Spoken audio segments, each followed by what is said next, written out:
This is Fun with Azure, and this time we're gonna go into part 6 of Synapse Studio. So let me give you an overview real quick. So we're still going through the different hubs. They're actually called hubs here on the left hand side. Let me give you a bigger picture of this stuff. So we're going still through those. We discovered quite a bit on data and develop so far.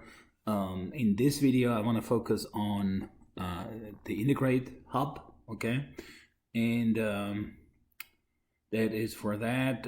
In the last video, in part 5, we talked about the helpfulness of the docs, right? And watch that if you haven't done that yet, because that's definitely gonna help you. Okay, let's get right into it, and quite a couple of things that come up here. Okay, where's my browser? Right here. So we have our workspace, right? We had this already. We bring it up. And I actually did already build a pipeline, but I'm going to show you real quick. The focus here is not so much on, the complexity of the pipeline or anything like that. It's more about end-to-end, right? So that we can basically know how we use it. And don't worry about for that message here. I still need to configure my Git, but for now I'm working in that mode. So here's integrate and pipelines, and when I go here with plus, then I have all these options here, and some of them we already know, like the browse gallery, the import from the pipeline template. We already looked at those, and this is definitely something we should have a closer look, because there's a lot of stuff that we can potentially reuse, right? We can also resource from support files. So this is also important when you work with Microsoft support or anyone else that has some tips. You can bring in the support files. And then there's a preview on linked connections. That's pretty interesting as well. So we need to cover this at some point. But what I want to do today is this pipeline thing. And for those of you who work with Azure Data Factory, this is pretty much Azure Data Factory, right? So you already see, just by looking at it this way, it's pretty much emulating the Data Factory GUI. Okay, so this looks pretty good. And then I did already build a pipeline here, and it's called the copy file pipeline. Currently has one activity with a name of copy data 1. And all I did, let me just show you real quick, is I went to the move and transform section, and I used that copy data thing, and I moved this over here, right? And then I configured the source and the sink, right? And I show you on the other one how I configure them. But this is pretty straightforward, so I do not want to spend too much time on this one. But let me show you on the one that I built already, and that's already actually executing. So I told the factory, sorry, the Synapse Pipeline, right? It's not a factory anymore. I told the Synapse Pipeline to go to the source. The source is a delimited text file, and this is already the done version, so I can also go in and do open, and then I see where this file resides, right? And see here the file path root test123 telemetry some file.csv. That's the expectation of this pipeline, that this file is in place, right? And keep in mind, obviously this for real life production scenarios, this would be more parameterized, and we're gonna come to that. But for now, I'm just doing relatively simple pipelines because the complexity comes in when we know all the features and stuff. So, and then here, this is the sync part. I'm gonna sync as a Parquet file, and write this actually also to the same location, test123, and then there's the file, right? So after this job runs successfully, we would expect this file to be generated as a Parquet file, right?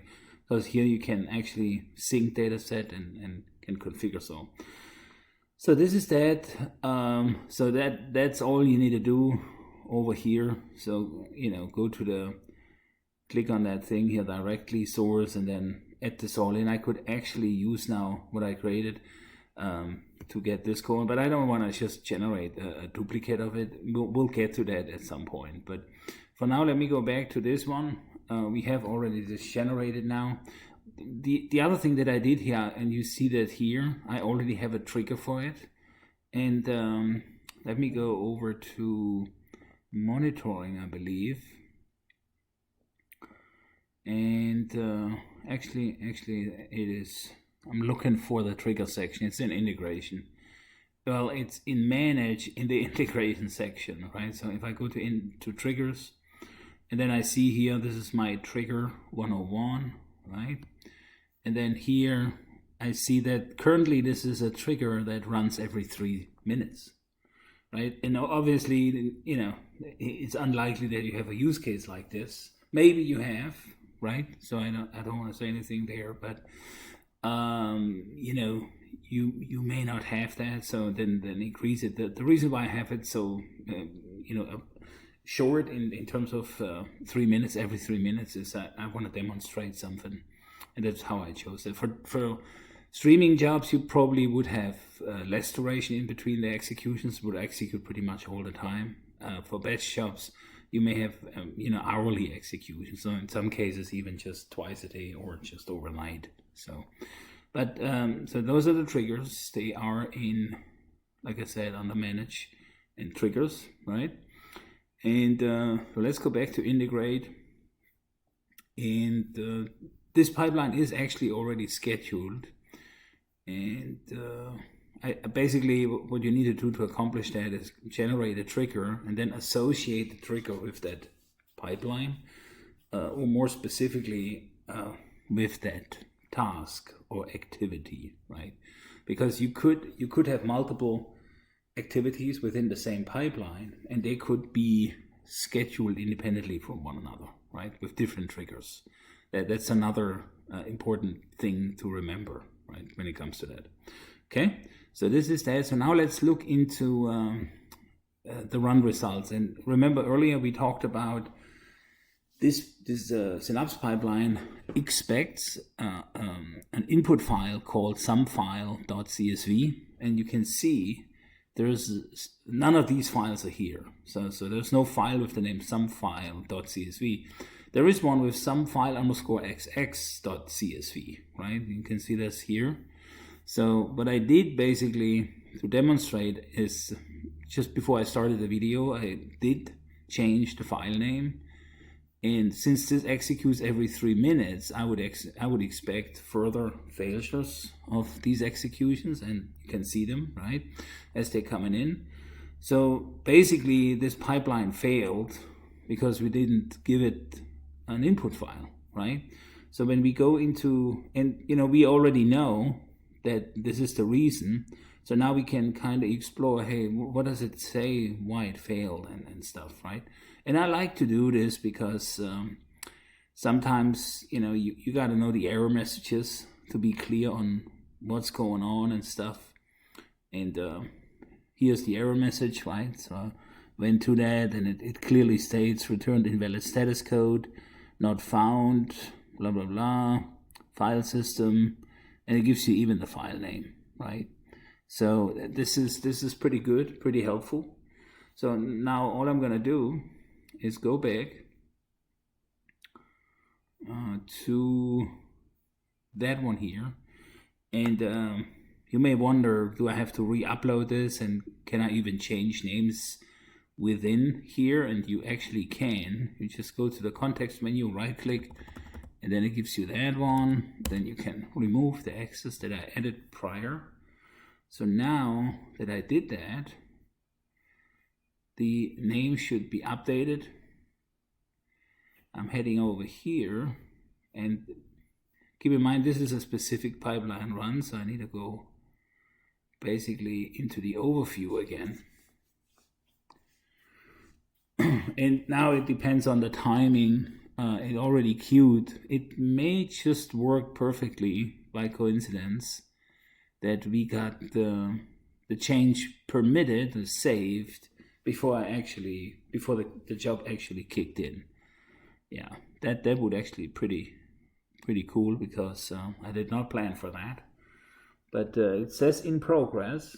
So let's see if it is green, meaning if the 11 a.m. execution is successful, then we know I did the change of the file name before it actually started. Let me see again here. And it actually worked out the way it was supposed to. So this is great. So basically just demonstrated, obviously if the file isn't there with the expected name, then it's not working. And you can do other scenarios. Keep in mind the scenario here was quite straightforward. All I did is I connected to a file within a folder in the data lake, and I generated a Parquet file, and here you can see the Parquet file, right? So here's the day, the timestamp, and everything.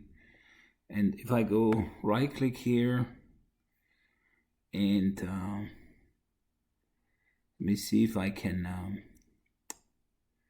the SQL script. There's actually a way then now to use a Spark load to a data frame, right? For that I actually need to have a Spark cluster provisioned. I did not do that yet, so that would take 2-3 minutes till this comes up. But you could definitely have the data frame now loaded into Spark and process it from there further, and that way we can make these data sets basically input and output of those different compute engines, right? And more the serverless pools and the Spark pool, the serverless pool and the dedicated pools, they also support Parquet as input, right? That's actually another topic that we should have a closer look for sure, and possibly also the Delta Lake format, which is more and more popular in that field.